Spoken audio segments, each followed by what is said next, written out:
AITA for leaving my fiancé after his family assumed he would pay for his sister's law school. I, 32F, have been with my partner, Liam, 35M, for 5 years. He is the eldest of 3 children and has always taken on the role of provider. From the start of our relationship, he was upfront about financially supporting his parents and putting his siblings through college. I respected that. I admired his sense of responsibility and devotion to his family. Because most of his salary went to them, I naturally covered most of our day-to-day expenses, rent, groceries, utilities, and daily costs. I didn't mind. I saved a little less than I could have, but I saw it as an investment in our future. I believed that once his siblings were done with school, we would finally be able to focus on building a life together. For years, Liam had no real savings of his own. Still, I remained patient, telling myself this arrangement was temporary. Earlier this year, his youngest sister finally graduated college. Liam said it felt like the right time for us to move forward. He proposed, and I said yes. I truly believed we had reached a turning point. We planned a modest wedding for next year and talked seriously about starting our own family. 2 weeks after the proposal, we were invited to dinner at his parents' house. This wasn't unusual, so I didn't think much of it. The evening started normally. Warm greetings, casual conversation, laughter over food.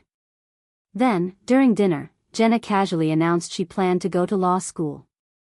The mood shifted instantly. Her parents beamed, throwing out compliments. "You've always been smart, we knew you'd go far." Her brother asked if she was sure, mentioning how difficult the bar exam is.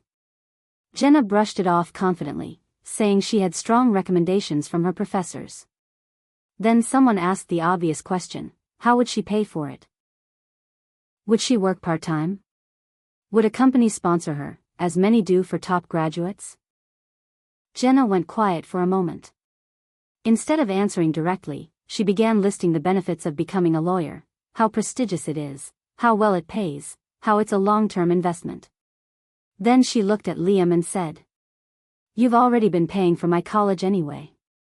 Why not invest a little more for an even better return?" I felt the room go silent. She had already decided, not just her future, but who would finance it. All eyes turned to Liam.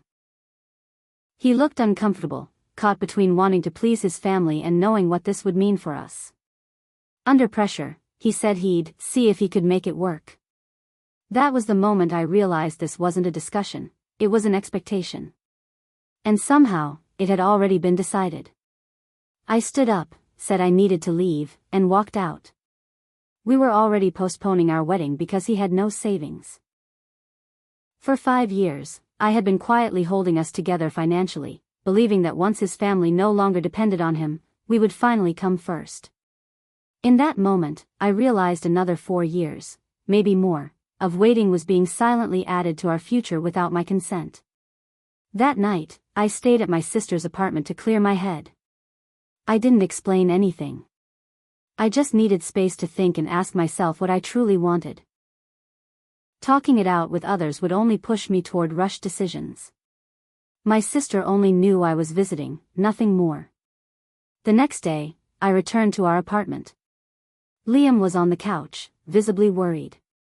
He knew how much this situation disrupted our plans.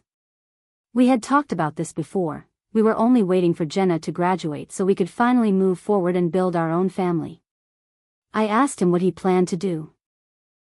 He admitted that Jenna's law school had never been part of our plan but said we could somehow make it work. I asked how. Law books alone would cost a fortune, not to mention that the school she was applying to is prestigious with extremely high tuition. After a long pause, he suggested maybe we could postpone the wedding. That was enough. I had already waited 5 years. Waiting 4 more wouldn't break me, but it would quietly take years I could never get back.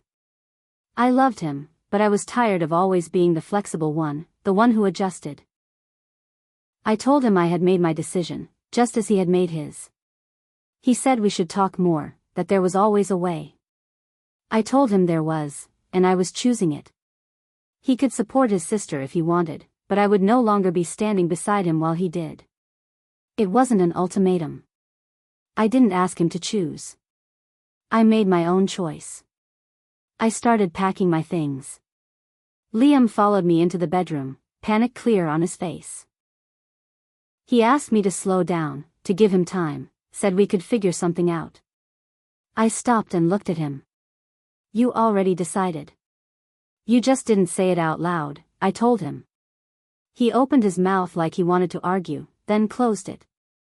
I could see it land, the realization that he had already agreed at the dinner table, without ever asking me. He stepped back. He stayed by the doorway as I packed, silent. When I finished, he helped carry my bags to the door without another word. I asked my sister if I could stay with her for a few days. She said yes. That night, I cried, not because I doubted my decision, but because I finally accepted something I had been avoiding for years. So, AITA for leaving my fiancé after realizing I would never come first.